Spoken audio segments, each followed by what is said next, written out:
नमस्कार बच्चों, कैसे हैं आप सब। आशा करती हूँ आप सभी अच्छे होंगे, स्वस्थ होंगे, खुश होंगे और अपनी पढ़ाई भी अच्छे से कर रहे होंगे। जैसा कि आप सभी जानते हैं, मैं हूँ आपकी हिंदी की अध्यापिका और मैं स्वागत करती हूँ आप सभी का आईसीटी वर्चुअल क्लासरूम में। और आज हम यहाँ पर एकत्रित हुए हैं पढ़ने के लिए क्लास 8 की हिंदी। क्लास 8 की हिंदी में हम पढ़ रहे हैं हमारी वसंत पाठ्य पुस्तिका भाग 3 का पाठ 2, जिसका नाम है बस की यात्रा। और जो ये चैप्टर हम यहाँ पर पढ़ रहे हैं बस की यात्रा, इसको हमने अपने लास्ट सेशन में ही स्टार्ट कर दिया था। और हमने यहाँ पर हमारा जो ये चैप्टर है इसके बारे में आपको बताया था कि किस तरह से ये जो चैप्टर है बस की यात्रा, इसमें बताया है कि किस तरह से जो संसार है, दुनिया है, इसमें अभी जो है सच्चाई, ईमानदारी, अच्छाई जो है समाप्त नहीं हुई है। यानी कि भले ही हम आए दिन जो है अपने आसपास की जगहों पर आए दिन बहुत सारे ऐसी चीजें देखते हैं जो कि हमारे विश्वास को तोड़ देती है, जो हमारे भरोसे को खत्म कर देती है, लेकिन फिर भी हमें दुनिया में विश्वास के साथ जीना है और समाज में हमें एक अलग तरह का वातावरण बनाना है जो सहयोग का हो, भाईचारे का हो, आपसी मेल का हो। तो उस तरह से हमें विश्वास करना थोड़ा सा सीखना होगा और हमें खुद विश्वास पात्र बनना होगा। तो देखिए यहाँ पर हमने देखा ये कहानी थी 5 मित्रों की, जिसमें यहाँ पर जो किसी कारणवश जो है दूसरे शहर में गए हुए थे और जब वो वहां से लौटने की बात करते हैं तो वो उस टाइम पे वो जगह है पन्ना, और वो वहां से एक तरह से वापस जब आ रहे होते हैं तो वो एक बस लेते हैं जो सतना के लिए जाती है और फिर सतना से उन्हें जबलपुर की ट्रेन मिलनी होती है। तो जब वो उस 5 बजे वाली बस का जिक्र करते हैं, डिस्कस करते हैं, तो वहां पर जो गांव के लोग होते हैं, यानी कि जो वहां के लोग होते हैं, वो उन्हें सलाह देते हैं कि जो समझदार आदमी होता है वो कभी भी इस बस से यात्रा नहीं करता। यानी कि उन्हें एक तरह से सलाह देते हैं कि जो समझदार आदमी होता है वो इस बस से यात्रा नहीं करता। तो वो कहते हैं कि क्यों नहीं करता। उनको लगता है कि क्या रास्ते में जो है डाकू मिलते हैं, यानी कि ये जो 5 बजे की बस है ये ऐसी बस है जो मतलब 1 से 2 घंटे लगाती है और मतलब अंधेरा हो जाता है रास्ते में, तो शायद डाकुओं के मिलने का खतरा है। तो इसीलिए वो सोचते हैं कि शायद ये इसलिए कह रहे होंगे, लेकिन बाद में पता चलता है कि बस तो खुद ही डाकिन है। यानी कि बस जो है वो खुद ही इतनी ज्यादा खतरनाक है कि उसी से सारे भय हैं, बाकी चीजों से नहीं है। तो अब लेखक कहते हैं कि जब उन्होंने बस को देखा तो उन्हें बस के प्रति श्रद्धा उमड़ पड़ी। क्यों श्रद्धा उमड़ पड़ी, इसका रीजन मैंने आपको बताया था, जो है बस की कंडीशन। तो उन्होंने क्या बताया कि ये बस जो है गांधी जी का जब असहयोग आंदोलन और सविनय अवज्ञा आंदोलन चल रहा होगा तो उस टाइम पे ये शायद जवान रही होगी। यानी कि आज से लगभग 50-60 साल पहले की ये बस है और काफी सारे अनुभव लिए हुए है और काफी पुरानी है, काफी वयोवृद्ध है। तो इसीलिए वो कहते हैं कि ये काफी सारे अनुभवों के निशान अपने साथ लिए हुए हैं, जो आप देख सकते हैं इसके साथ। और अगर हम वृद्धावस्था में इसमें सफर करेंगे तो इसे कष्ट होगा। ये यात्रा करने योग्य नहीं है बल्कि पूजा करने योग्य है। तो इस तरह से वो कहते हैं कि इस पर कैसे सवार हुआ जाए। फिर भी जैसे आप वहां पर बस की कंपनी के हिस्सेदार साथ में होते हैं तो वो बताते हैं कि नहीं नहीं चलती भी है और बिल्कुल अच्छे से चलती है और ये आपको टाइम पे आपकी जगह पर छोड़ भी देगी। तो लेखक कहते हैं कि जब हम उस बस में बैठने के लिए तैयार हुए तो फिर हम आगा पीछा करने लगे। यानी कि बस की कंडीशन देखकर हमें थोड़ा सा एक तरह से बिल्कुल कंफर्म नहीं हो रहा था कि हमें चढ़ना चाहिए बस में या नहीं चढ़ना चाहिए, हमें जाना चाहिए या नहीं जाना चाहिए। और वहां पर जो लोग थे वो उन्हें छोड़ने गए हुए थे लोग, वो उन्हें इस तरह से विदा दे रहे थे जैसे अंतिम विदाई दे रहे हो, और उनकी आंखें कह रही थी जैसे कि आना जाना तो लगा रहता है, जो आया है सो गए जाएगा, चाहे फिर वो राजा हो, रंक हो, फकीर हो, और बस जाने के लिए तो आदमी को एक निमित्त चाहिए, एक बहाना चाहिए। यानी कि वो बस को देखकर मतलब वो ऐसे उनको विदा कर रहे थे जैसे अब शायद ये बस इन्हें अपने अंतिम जो है इनका जीवन का अंतिम यात्रा इनकी ये है कि अब शायद ये वापस नहीं लौटेंगे। इस तरह से उन्हें विदा दे रहे थे क्योंकि वो बस की कंडीशन ऐसी थी।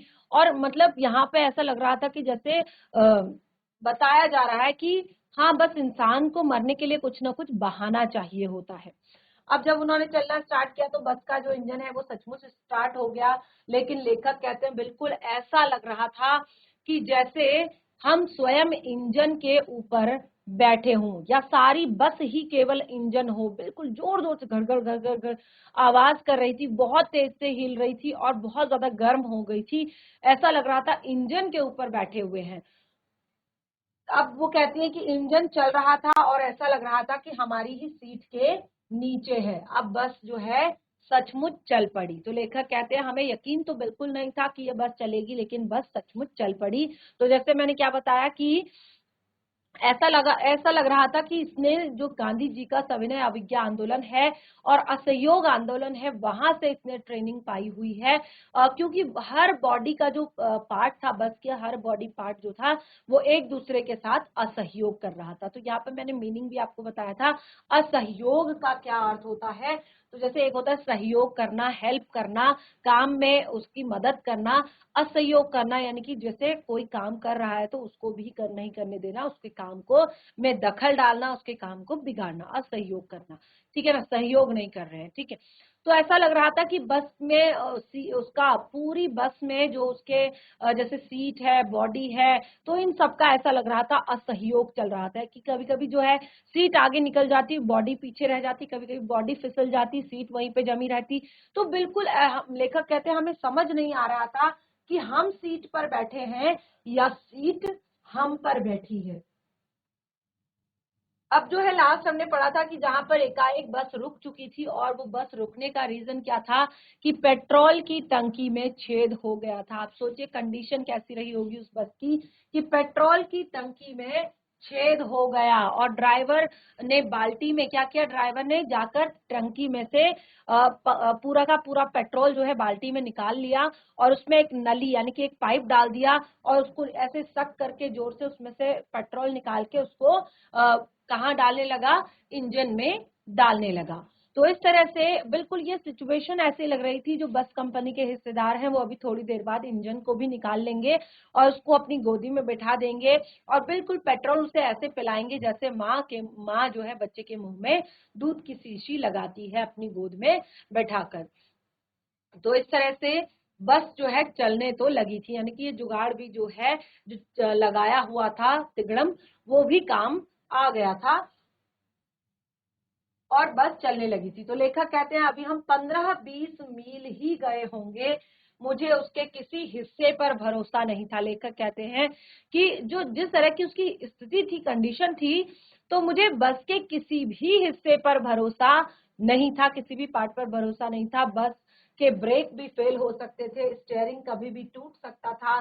प्रकृति के दृश्य लुभावने थे, जो आसपास प्रकृति के जो दृश्य थे वो बहुत ही सुंदर थे, बहुत ही प्यारे थे, और दोनों तरफ हरे भरे पेड़ जिन पर पक्षी बैठे हुए थे, और दोनों तरफ जो सड़क के दोनों तरफ बहुत ही सुंदर सुंदर हरे हरे पेड़ थे और उन पर पक्षी बैठे हुए थे। लेकिन बस की कंडीशन ऐसी होने की वजह से लेखक कहते हैं कि मैं हर पेड़ को अपना दुश्मन समझ रहा था। क्यों समझ रहा था कि न जाने किस पर जाकर ये बस टकरा जाएगी और हमारी मृत्यु हो जाएगी। वो पेड़ जैसे इंतजार कर रहा होगा कि वो गाड़ी के ऊपर गिर जाएगा या इस तरह से।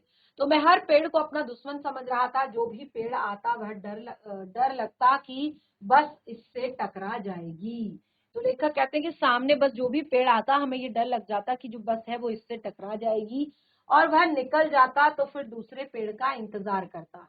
झील दिखती तो सोचता कि इससे बस गोता लगा लेगी। अब इसके बीच इसके आसपास कहीं पर ऐसा अगर पेड़ हट जाते और झील दिख जाती तब तो ऐसा लगता बस अब तो नहीं बचने वाले, कि कब न जाने गोता लगा दे इसमें। ठीक है ना, कब न जाने पानी में गोता लगा दे। एक आध बार फिर बस रुकी। अब इस बीच जो है फिर से एक आध बार बस रुकी। ड्राइवर ने तरह तरह की तरकीबें की, पर बस नहीं चली। अब फिर से एक आध बार जो है बस रुकी और ड्राइवर ने बहुत सारी तरकीबें की और बस जो है नहीं चली। फिर से सविनय अवज्ञा आंदोलन शुरू हो गया था। कंपनी के हिस्सेदार कह रहे थे, अब देखिए फिर से वही चीजें शुरू हो गई थी। कंपनी के जो हिस्सेदार हैं वो कह रहे थे, क्या कह रहे थे कि बस तो फर्स्ट क्लास है जी। क्या कह रहे थे अभी भी कि बस तो फर्स्ट क्लास है जी।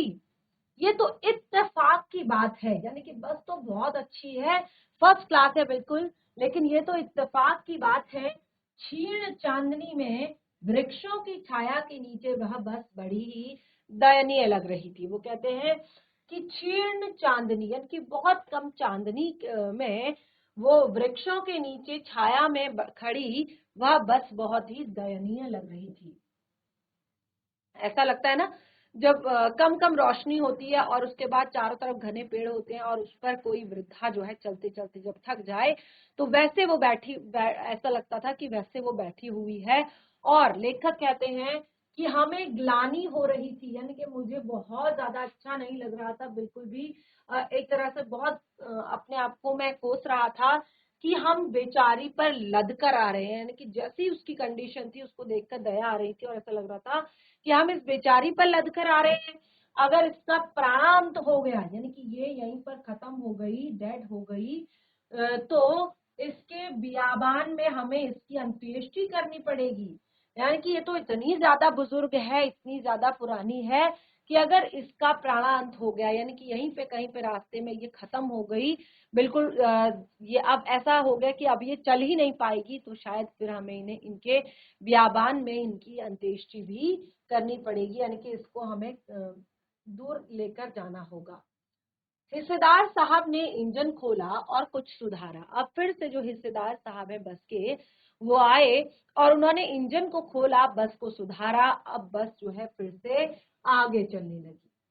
उसकी चाल और कम हो गई थी क्योंकि देखिए कंडीशन ऐसी थी कि बड़ी मुश्किल से स्टार्ट हुई थी, तो चाल जो है और भी स्लो हो गई थी।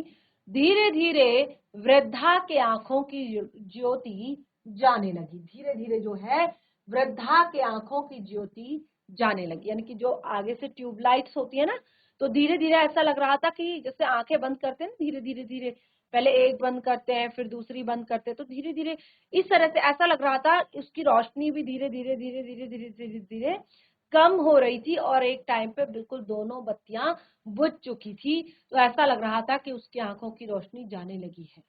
चांदनी में रास्ता टटोलकर वह रेंग रही थी। अब देखिए क्या था, घना जंगल था, चांदनी रात थी और उसमें जो है बस चल रही थी और उसी चांदनी रात में वो रास्ता टटोलते हुए आगे बढ़ रही थी। आगे या पीछे से कोई गाड़ी आती दिखती तो एकदम से किनारे हो जाती। ऐसे आगे पीछे से अगर कोई गाड़ी आते हुए उसको दिखती तो बिल्कुल साइड हो जाती, जैसे कहते हैं ना कि चलो बेटी तुम निकल जाओ, ठीक है ना। तो ऐसे कहती कि निकल जाओ बेटी, अपनी तो उम्र नहीं रही। जैसे होता है रास्ते में हम चल रहे होते हैं तो हम ये देखते हैं कि बूढ़े बुजुर्ग जो है बहुत धीरे धीरे चलते हैं, लेकिन हम लोग क्या करते हैं तेजी से चलते हैं, ठीक है ना। तो ऐसा बिल्कुल लग रहा था कि वो कह रही है कि निकल जाओ, यानी कि तुम आगे निकल जाओ, तुम ओवरटेक कर लो, क्योंकि अब हमारी तो उम्र ही नहीं रही, ठीक है। तो ऐसे ही एक पुलिया के ऊपर पहुंचते ही एक टायर फिस करके बैठ गया। अब क्या हुआ, फिर से देखिए एक के बाद एक के बाद एक के बाद एक नई नई जो है परेशानियां उसमें आ रही हैं।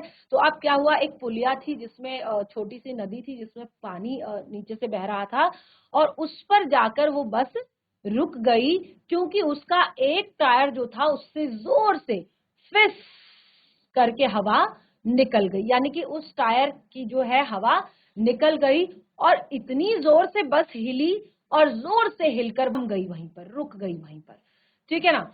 अब फिर से कहते हैं लेखक कि अगर बस स्पीड में होती, जरा इमेजिन कीजिए कि अगर बस सचमुच स्पीड में होती तो बस तो पूरी तरह से उछलकर नाले में चली जाती, है ना, क्योंकि जोर से ब्रेक लगता, टायर वहीं पर फट चुका था। तो अब क्या होता कि गाड़ी रुकती और जोर से बस पलटती और पानी में गिर जाती, लेकिन ऐसा नहीं हुआ क्योंकि बस की स्पीड पहले से ही बहुत ज्यादा स्लो थी, तो ऐसा कुछ नहीं हुआ और बस जो है धीरे धीरे आगे निकल गई। तो लेखक यहाँ पर कहते हैं कि वहां पर अब जब निकली आगे तो टायर जब फिक्स हुआ तो लेखक कहते हैं मैंने उस कंपनी के जो हिस्सेदार थे उनकी तरफ अभी तक तो मैं मतलब गुस्से से कह रहा था, या पूछने के भाव से कह रहा था, या बताने के भाव से कह रहा था, या जानने के भाव से कह रहा था, लेकिन वो कहते हैं पहली बार मैंने उनकी तरफ श्रद्धा भाव से देखा कि धन्य है आप। कैसे देखा? धन्य है आप, यानी कि आप जो ऐसी बस को भी चला रहे हैं। वह टायरों की हालत जानते हैं और फिर भी जान हथेली पर लेकर उसी बस में सफर कर रहे हैं। अब देखिए, यानी कि उनको पता है कि उस बस की कंडीशन कैसी है, उस बस के टायरों की कंडीशन कैसी है, उस बस की सीट की कंडीशन कैसी है, उस बस का स्टीयरिंग कैसा है, वो पूरी की पूरी कंडीशन को जानते हैं। लेकिन उसके बाद भी अब देखिए, सबसे मेन चीज होती है टायर। एक बार के लिए बाकी चीजें खराब होंगी तो बस रुक जाएगी, लेकिन अगर टायर खराब होंगे तो कहीं पर भी वो टकरा सकती है, कहीं पर भी वो पलट सकती है, कुछ भी हो सकता है, ठीक है ना। तो वो टायरों की हालत जानते हुए भी उस बस में सफर कर रहे हैं। उत्सर्ग की ऐसी भावना दुर्लभ है, यानी कि श्रद्धा किसी चीज के प्रति, किसी चीज के प्रति लगाव की जो भावना है, ये तो दुर्लभ है। सोचा, इस आदमी के साहस और बलिदान की भावना का सही उपयोग नहीं हो रहा है। यानी कि ऐसा लेखक कहते हैं कि अब देखिए, मैंने आपको शुरुआत में ही कहा था कि जब भी आप इस चैप्टर को पढ़ें तो जरा सा अपनी इमेजिनेशन पावर को जो है खुला रखें। तो अब आप केवल चैप्टर रीड करने के लिहाज से ना पढ़ें, जो मैं पढ़ रही हूँ, जो मैं आपको बता रही हूँ, उसको समझें, जरा सा ध्यान पूर्वक समझने का प्रयास करें और इमेजिन करें, ठीक है ना। तो वो कह रहे हैं कि हमको लगा, हमने सोचा कि इस आदमी के साहस और बलिदान की भावना का सही उपयोग यहाँ नहीं हो रहा है। यानी कि जितना इसके अंदर साहस है या बलिदान की भावना है कि कुछ भी हो जाए, ठीक है ना, हम पीछे नहीं हटेंगे वाला, तो इसके इस भावना का सही उपयोग नहीं हो रहा है। इसको तो जो है देश के लिए लड़ना चाहिए या कहीं और जाना चाहिए। तो इसी देखिए, जैसे हमने क्या बताया कि इसे तो किसी क्रांतिकारी आंदोलन का हिस्सा होना चाहिए। अगर बस नाले में गिर पड़ती है और हम सब मर जाते हैं तो देवता बाहें पसारे उसका इंतजार करेंगे। तो लेखक कहते हैं कि यदि बस नाले में गिर जाती और हम सब मर जाते तो देवता बाहें फैलाए उसका इंतजार करते। क्या कहते? वह महान आदमी आ रहा है जिसने एक टायर के लिए अपने प्राण दे दिए। वह मर गया लेकिन उसने टायर नहीं बदला। यानी कि वो इतना बलिदानी है, वो इतना एक तरह से साहसी है कि उसने टायर बदलने की नहीं सोची, लेकिन वो मरने के लिए तैयार हो गया और मरकर उसने दिखाया। फिर क्या हुआ? दूसरा घिसा हुआ टायर उस पर लगाया और बस जो है फिर चल पड़ी। अब देखिए, हर आपने देखा होगा हर गाड़ी में एक एक्स्ट्रा टायर रखा जाता है, एक या दो, ताकि कभी कोई अनहोनी या कुछ ऐसा हो जाए रास्ते में, जो लंबा रास्ता होता है तो एक्स्ट्रा टायर वहां पर रखा हुआ था और वो भी पूरी तरह से घिसा हुआ था और वो उस पर लगा दिया गया और बस फिर से आगे बढ़ गई और बस धीरे धीरे फिर से आगे बढ़ने लगी। तो लेखक कहते हैं, अब हमने पन्ना पहुंचने की उम्मीद छोड़ दी थी, यानी कि बिल्कुल ही छोड़ दी थी हमने पन्ना पहुंचने की उम्मीद, क्योंकि पन्ना कभी भी पहुंचने की उम्मीद क्योंकि पन्ना क्या, लेखक कहते हैं हमने तो कहीं भी पहुंचने की उम्मीद छोड़ दी थी। यानी कि इस बस में बैठने के बाद हमने जो होता है ना, नेक्स्ट प्लान क्या है कि हम यहाँ से पहुंचकर कहाँ जाएंगे, उसके बाद क्या करेंगे, उसके बाद क्या करेंगे, वो जो नेक्स्ट प्लान, तो वो कहते हैं कि इस बस में बैठने के बाद हमने आगे के बारे में सोचना छोड़ दिया। क्यों छोड़ दिया? कहते हैं लगता था कि जिंदगी इसी बस में गुजारनी है, यानी कि जितनी भी बची खुची जिंदगी है, आधे घंटे की, 15 मिनट की, वो इसी बस में गुजारनी है और इससे सीधे उस लोक को प्रयाण करना है। यानी कि इसी बस में आखिरी जो आधा घंटा, 1 घंटा, 15 मिनट जो बचे हैं जीवन के, वो काटने हैं और इसी बस से सीधे परलोक को जाना है। इस पृथ्वी पर उसकी कोई अंतिम मंजिल नहीं है। इस पृथ्वी पर तो उस बस की कोई मंजिल नहीं है और हमारी बेताबी, तनाव खत्म हो गए। अब धीरे धीरे लेखक कहते हैं, क्योंकि जब किसी भी चीज की अति हो जाती है ना, तो उसका अंदर से टेंशन खत्म हो जाता है, ठीक है ना। तो लेखक कहते हैं अब हमारा तनाव जो है खत्म हो गया और हम बड़े इत्मीनान से घर की तरह बैठ गए। जैसे घर में बैठते हैं ना, बिल्कुल आराम से उसमें बैठ गए और फिर से चिंता जाती रही और हंसी मजाक चालू हो गया।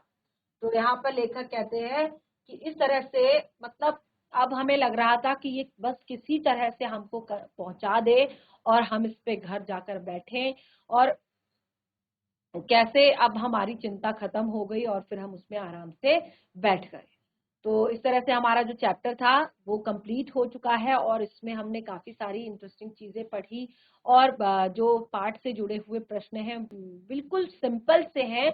केवल कारण आपने बताना है, ठीक है ना। तो यहाँ पर देखिए मैंने उस कंपनी के हिस्सेदार की तरफ पहली बार श्रद्धा भाव से देखा, तो लेखक के मन में हिस्सेदार के लिए श्रद्धा भाव क्यों जग गई।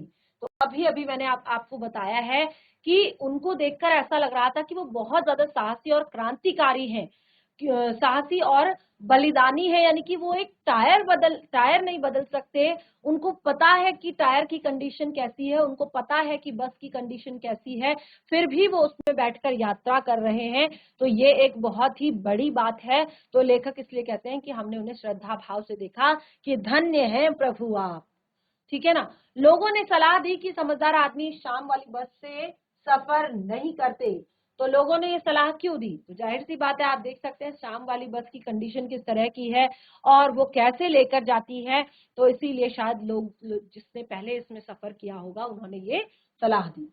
ऐसी जैसे सारी बस इंजन है और हम इंजन के भीतर बैठे हैं। लेखक को ऐसा क्यों लग रहा है, क्योंकि इंजन काफी ज्यादा पुराना हो चुका है और बिल्कुल अंतिम स्थिति पर है और बहुत ज्यादा शोरगुल कर रहा है, बहुत ज्यादा हिल रहा है, बहुत ज्यादा आवाज कर रहा है। तो लेखक को ऐसा लगता है कि हम बस पूरी बस ही इंजन है, यानी कि जब इंजन स्टार्ट हुआ तो पूरी बस जो है जोर जोर से हिलने लगी।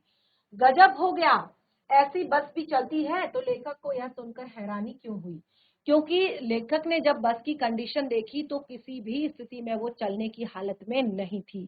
तो जैसे हमने कहा कि वो गांधी जी के असहयोग आंदोलन के टाइम पे जवान रही होंगी और अब जो है वो वयोवृद्ध हो चुकी है, काफी जीवन के अनुभव लिए हुए वो है और इसीलिए लेखक को लगा कि ये बस क्या अपने आप चलती है।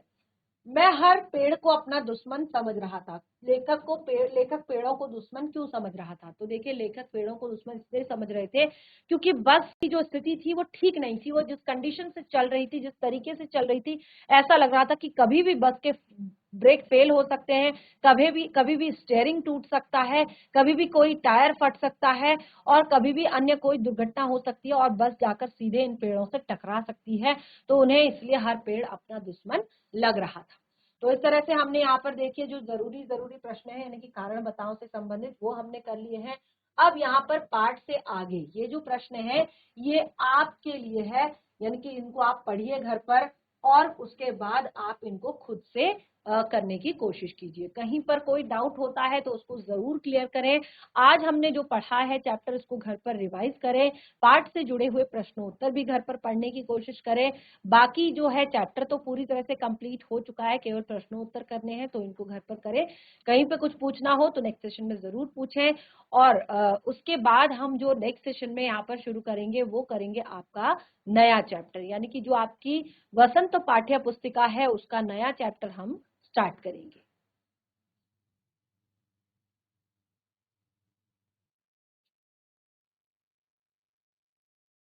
तो इस तरह से आज का सेशन हमारा यहीं पे समाप्त होता है। हम मिलेंगे हमारे नेक्स्ट सेशन में, तब तक के लिए धन्यवाद। आपका दिन शुभ हो।